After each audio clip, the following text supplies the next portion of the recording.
Now here's a troublemaker. I didn't know he was going to be in service. I haven't seen him for about 2 years. And he was standing in the line to testify. When he takes a microphone, anything can happen. But Nigel, you have two minutes. 2 minutes. He's a lawyer and a very adept one. He's an activist and a man of many parts. Listen carefully. Thank you. Church, your pastor has been speaking about Nigeria for a while. A meeting took place in these premises some 2 years or so ago. And Naji, you want to put me into trouble? We've gone past that. I've been waiting on God for himself or any of the other people we went to tell what God was doing to solve these impossible problems. Which problem? The problem of Nigeria. The reason I came here today, I needed just 10 minutes with him to tell him what has happened beyond what I had heard. Because sometime last week or so, overnight, I got more than 20 of the same video of him pronouncing the name of the sickness of Nigeria. He said it was the constitution and that we shouldn't, that Nigeria is a scam under that constitution and that we cannot get to another change of power, I mean election and people going to government house under that constitution. That video had traveled so much that the people who took 7 months to listen to us in the US in 2019, the decision makers of the United States of America, from Congress to State Department to the executive branch, across the two parties, they began to send that same video to me to say it appears the matter is now at a resolution. In 1 week, we are Sunday today, between the 28th of April and 30th of April, the world powers who have vested interests in Nigeria, the US, the UK, the European Union, came to the same decision concerning this country. The US was the first to tell the government in Abuja that these matters are so complicated, it's not something we can deal with from where we are. Go talk to your people.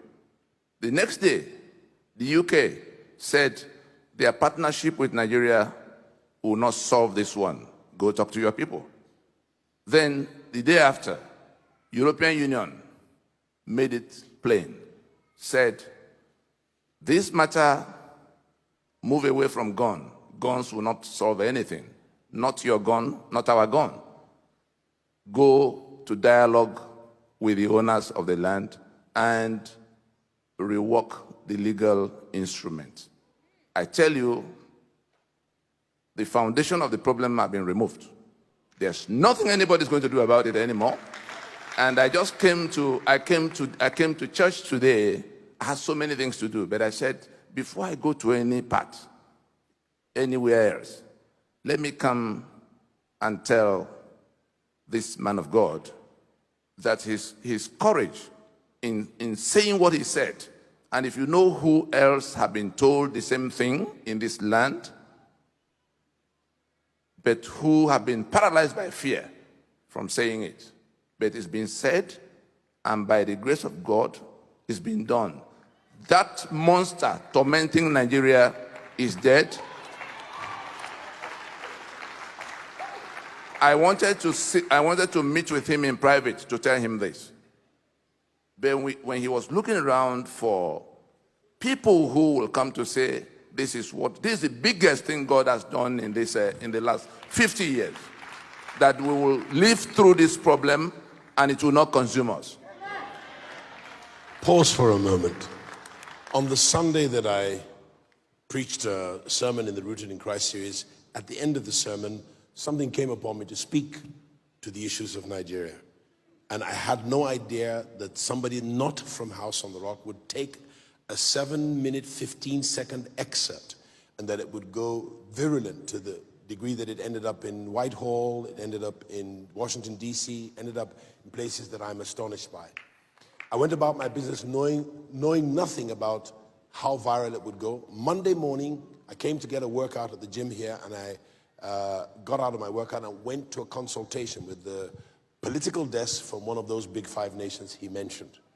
And I spoke my heart as a stakeholder in Nigeria, whose parents for 2 generations have worked for this country, and this was not the Nigeria they dreamed of.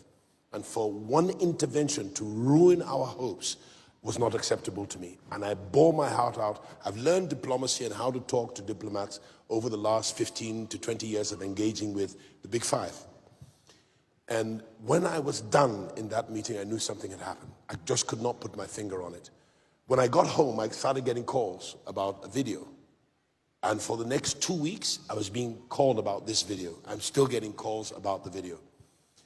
I didn't know, and my speech about the Constitution of Nigeria being a very flawed document, and maybe the best one since the First Republic would be the 63, but even 63, by me, is not acceptable. I would want to go all the way back to 1914, the amalgamation. Yeah? And he had spoken to me years ago. It wasn't even in my mind. It was having studied a little bit about Nigeria. Where are our problems? Men swear oaths to be loyal to a constitution, and they do the exact opposite thing when they get into office. That is a lack of honor. We do not need dishonorable men leading any aspect of the 3 tiers of government or the 3 arms of government in Nigeria. And I saw him there. I said, it looks like him. He's a troublemaker. He's really a troublemaker. But he's given his life and his heart to ensure that the framework upon which Nigeria stands, or the peoples of this geography or contraption stand, is an authentic document of the sovereign conference of the sovereign owners of this geographic space. And that makes about, my last count was about 270 something different ethnic groups.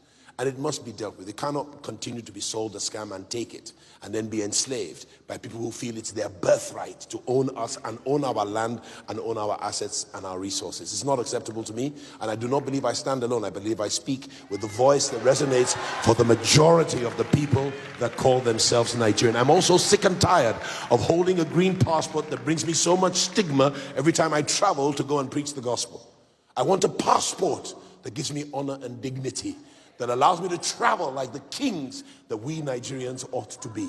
We're not slaves. We are better than that. We have resilience. We have intellectual power.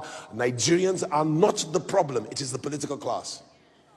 Yeah? Nigerians excel everywhere else in the world. They're at the top of the treasury in the United States. They're at the top of World Bank. They're at the top of other countries. They're at the top of science, arts. Name the fields of discipline or fields of endeavor. We are the very best. We excel to the very top. And if we cannot find a political process and develop a political architecture built on a framework that is an authentic document of the wish of we the people, then we do not have a great country. A great country is made from an agreement that becomes a documentation that serves as a foundation for our people. Our people therefore have to go elsewhere to excel, because the enabling environment is not available to us. Nigeria can be the greatest country on the face of this earth. And my prayer, my hope, is that my children's children will see Nigeria become great, and they will rush back from all the far-flung countries they've gone to, the same way that somebody started prophesying in the 1930s, 1940s. And everybody now started to publish that word. And the Jews came back from all over the world to build their own nation and occupy their own geography and do it with justice and equity. And now they are a world power, when they were not even a people prior to 1940. Nigeria has a great destiny. And courageous men like that, there are many, but please remember that you are favored. So come out of timidity and let's go forward, and let us, without physical weapons, but we have weapons of our spiritual warfare by which we can do damage to the plan of the enemy, destroy the architecture of his intention and his agenda, and build a new process so that it will not be touts that take over the political class and hence take over government, but it will be the righteous, the best serving the rest, not the worst lording it over the rest. I rest my case. I have to go.